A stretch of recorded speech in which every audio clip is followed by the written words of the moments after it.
robbery leads to a police chase and a shootout near DIA. The driver was armed with a long gun that he threatened the officers with. Leaving an officer hurt and a suspect dead. We're breaking down what happened. 3 officers discharged their weapons, striking the individual several times. We're putting on a field exercise. We are mimicking a wildfire, like a fire in the urban interface. Plus, emergency officials meet in Douglas County to prepare for natural disasters in our state. Doing these drills, doing these exercises are great just to prepare people. Broncos are on the road. What to expect when they face the Raiders in Vegas tomorrow.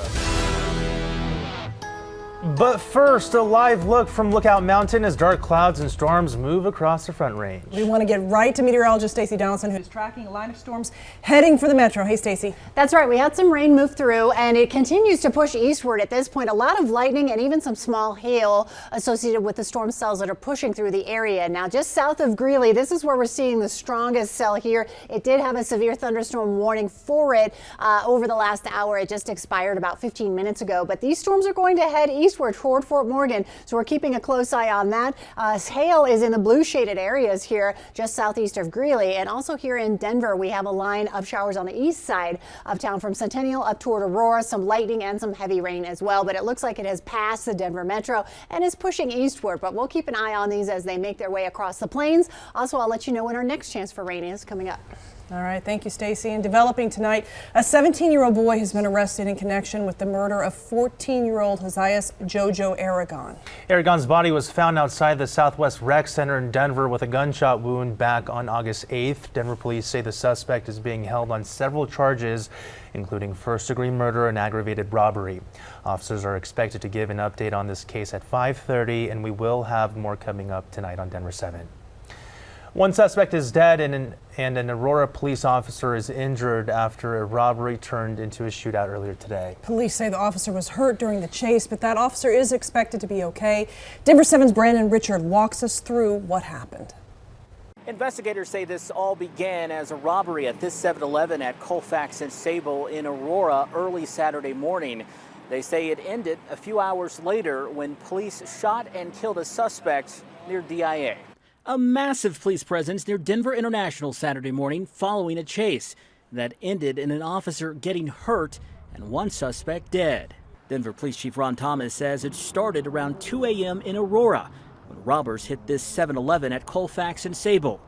Thomas says a smaller black SUV was connected to the robbery. A couple hours later, at about 5:30 this morning, Aurora police officers discovered that described vehicle at about Colfax and Chambers, occupied twice. Thomas says the driver refused to pull over, leading Aurora police on a chase that eventually made its way towards Denver International near 75th and Gun Club Road.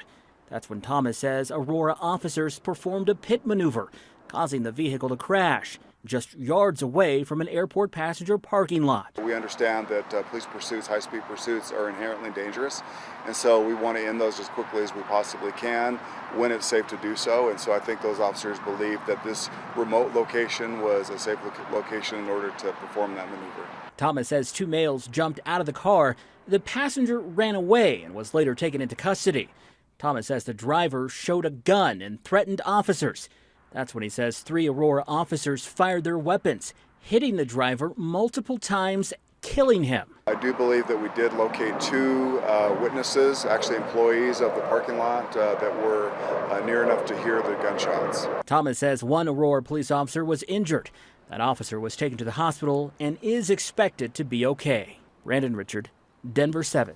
This is the second time in 3 days a Colorado officer has been hurt in the line of duty. A Denver police officer was shot in the neck Thursday afternoon in Broomfield. Police say he was shot during a confrontation with a person of interest in a homicide, and that person of interest was killed by police. The officer is expected to recover. Now to a sad update following a hit and run in Wheat Ridge. Police say the man who was hit by a car Thursday has died. The man tripped and fell into the street while walking along Kipling near 41st when he was hit. Witnesses say the driver that hit him was driving a blue sedan. Anyone with info is asked to call Wheat Ridge Police. And a deadly crash near the Eisenhower Tunnel has closed eastbound I-70 in Silverthorne. This is a CDOT camera showing the backups. Eastbound traffic is being diverted to Loveland Pass to get around the closure. State Patrol hasn't released info on what caused the crash. Ian is leaving a trail of destruction across Florida and the southeastern United States. It made landfall as a Category 4 storm along Florida's Gulf Coast and again as a Category 1 storm in South Carolina. Justin Finch takes a look at the damage and the long road to recovery. Ian made its fourth landfall in South Carolina, coming ashore as a Category 1 hurricane. We had no storm-related deaths. We had no hospitals damaged. All water systems were and are okay.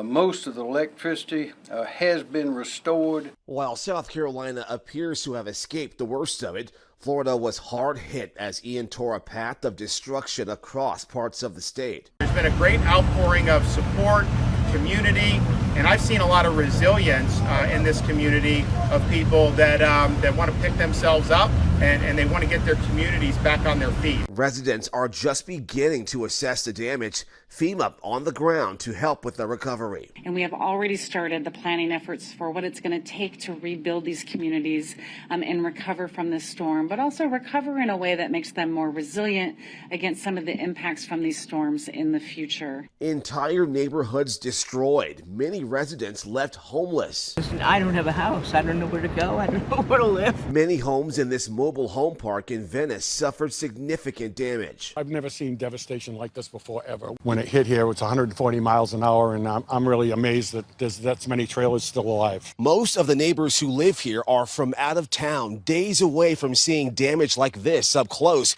because of closed airports and ruined roads. President Biden declared major disasters for areas impacted by the storm, freeing up federal resources to help with the recovery. We're just beginning to see the scale of that destruction. It's likely to rank among worst in the nation's history. Justin Finch, ABC News, Venice, Florida. 30 Red Cross volunteers from Colorado and Wyoming have been in Florida for about a week now. Volunteers are working in the hardest hit areas, delivering meals and supplies. Mental health volunteers are also spending time at shelters helping people cope. At last report, 30 more local Red Cross volunteers are on standby to deploy. And Hurricane Ian is a reminder for everyone to be prepared in the case of a natural disaster. Denver 7's Christian Lopez shows us how several agencies in Douglas County came together today to make sure people stay safe and are ready for an emergency. We received the reverse 911 call, which was a little bit emotional. I wanted to get my kids, scoop them up and get out of there, so we did that. We followed the evacuation routes. This wasn't a real emergency in Douglas County, but easily could have been. We're putting on a field exercise. We're mimicking a wildfire. We're using law enforcement to evacuate people from their homes, and we're just doing an all-out exercise to practice it in case this ever becomes a reality. We're going to scoot you in the car. An exercise Kristen Kohler knew she wanted to participate in. Really to understand where our blind spots were, where we were not yet prepared, and to really also understand our risk and where we live and what we could be facing. Especially right now when we've been watching the families through the hurricane evacuate, you start thinking, what would I do? The reason they chose this Franktown neighborhood is because this is an area that has actually seen a wildfire in the past. In 2011, we did have a fire here that started and it actually burned in this open space area. So we are actually essentially replaying a fire that actually did happen. And it's not just wildfire preparations. This system can be used for a flood, a tornado, any sort of things like that. So today we're obviously mimicking a wildfire, but this can be used just for any sort of natural disaster. Potential disasters that residents now feel more prepared for. I would say I feel like I know what I need to do now. We know we need to go home and put bags together. My daughter has some severe allergies. I didn't really think about medicines, her EpiPens, things like that. Reporting in Douglas County, I'm Christian Lopez, Denver 7. The Douglas County Sheriff is reminding people to sign up for Code Red Alerts, which sends emergency alerts to phones and emails. You can sign up at dcsheriff.net. All right, you could say part of the Old West is helping with fire mitigation. Sterling Ranch, south of Littleton, had a cattle drive today. Buffaloes used to aerate the ground here and keep the grass down. Now the ranch uses cattle in much the same way. It helps us with our part of our fire management program, because they eat the grass that can be, a fire danger. They fertilize the ground and their hooves aerate the ground. All right, today's roundup had about 200 Texas Longhorns. These cattle will spend the winter at Sterling Ranch and then spend the rest of the year up in the high country. The Broncos hit the road this weekend to Vegas as they prepare to take on the Raiders. And Denver 7's Bronco insider Troy Rank was at practice earlier this week and has a preview of this AFC West matchup. It's Raiders week. That used to mean something around here with Coach Mike Shanahan, but this rivalry has been lopsided in the Raiders' favor. They've won 6 straight home games against Denver. But shouldn't this be personal? Coming in, everybody hated the Raiders, so you just got to hop on that bandwagon. But, as you can see from last year, we really don't like them. They don't like us. Absolutely, I hate them too. It's part of the game. It's just one of those teams, and